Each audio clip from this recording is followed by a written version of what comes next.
حضرت بابا فریدالدین مسعود گنج شکر بابا صاحب رحمتullah علیہ فرماتے ہیں کہ ایک نیک نوجوان تھا، دن کو روزہ رکھتا، رات کو نماز پڑھتا، پر اللہ سے ڈرتا پھر بھی بہت ہی زیادہ تھا، بڑا ہی ڈرتا تھا۔ موت کا وقت آیا تو ماں ہی تھی بس اس کی، تو ماں سے کہنے لگا اماں میری ماں ہے، میرے ساتھ 3 وعدے تو کر۔ اس نے کہا پتر تو بتا، آخری ہجکی لے رہا ہے اور اس غریبنی ماں سے تو وعدہ لے رہا ہے، بتا کیا وعدہ۔ عرض کرنے لگا اماں جب میں مر جاؤں نا تو میرے گلے میں رسی ڈال کے تو مجھے گھمانا گھر کے صحن میں، اور لوگوں کو کہنا جو رب کی نافرمانی کرے اس کا یہی حال ہوتا ہے۔ یہ اعلان کرنا جو اللہ کے نافرمان ہوں ان کا یہی اشر کیا جانا چاہیے۔ اور اماں پھر دوسرا وعدہ کر، میرا رات کو جنازہ اٹھایا جائے، میں نہیں چاہتا کہ کسی کے منہ سے یہ لفظ نکل جائیں کہ وہ دیکھو اللہ کا نافرمان جا رہا ہے، رات کو میرا جنازہ اٹھانا۔ اور اماں تیسرا میرے ساتھ وعدہ کر کہ لوگ مجھے دفن کر کے آ جائیں گے تو میری قبر پہ چلی جائے گی۔ عمل میرے پاس کوئی نہیں، پر مجھے لگتا ہے ماں کے قدموں کی برکت سے عرش کا مالک بھی رحم فرمائے گا، اماں تو وعدہ کر۔ بابا صاحب رحمتullah علیہ فرمانے لگے کہ ماں بوڑھی ماں نے وعدہ کر لیا، کہا بیٹے ٹھیک ہے اگر تیری یہی ضد ہے تو میں تیار ہوں۔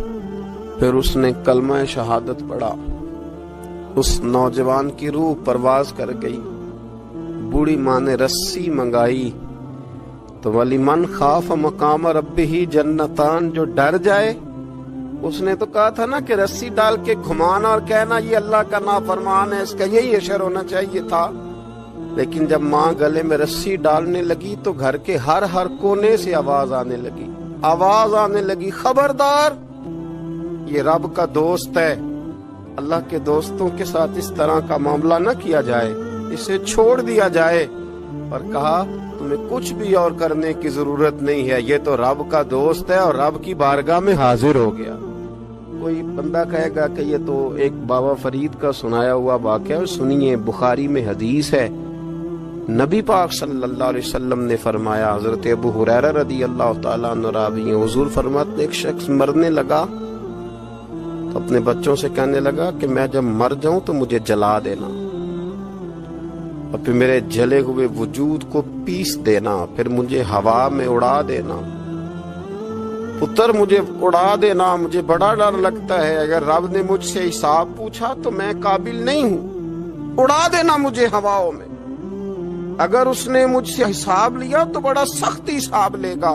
حضور فرماتے ہیں بخاری میں موجود ہے، اس کے بچوں نے اسی طرح کیا، اس کے مرنے کے بعد اسے جلایا، ہوا میں اڑا دیا۔ اللہ کے محبوب فرماتے ہیں رب کریم نے حکم دیا زمین کو کہ اس کے ذرات کو جمع کرو، زمین نے ذرے جمع کیے، خدا نے حکم دیا تو اس کا وجود پھر سے اسی شکل میں آیا۔ تو رب کریم نے فرمایا یہ جو تو نے وصیت کی تو کیوں کی؟ اللہ جانتا ہے کہ نہیں جانتا؟ یہ کی تو کیوں کی؟ تو وہ پڑا، کہنے لگا اللہ میرے اندر تو طاقت نہیں تھی تیرے سامنے کھڑا ہو کے حساب دے سکوں، تجھے منانے کے لیے تیرے خوف سے ڈر گیا، میں ڈر گیا۔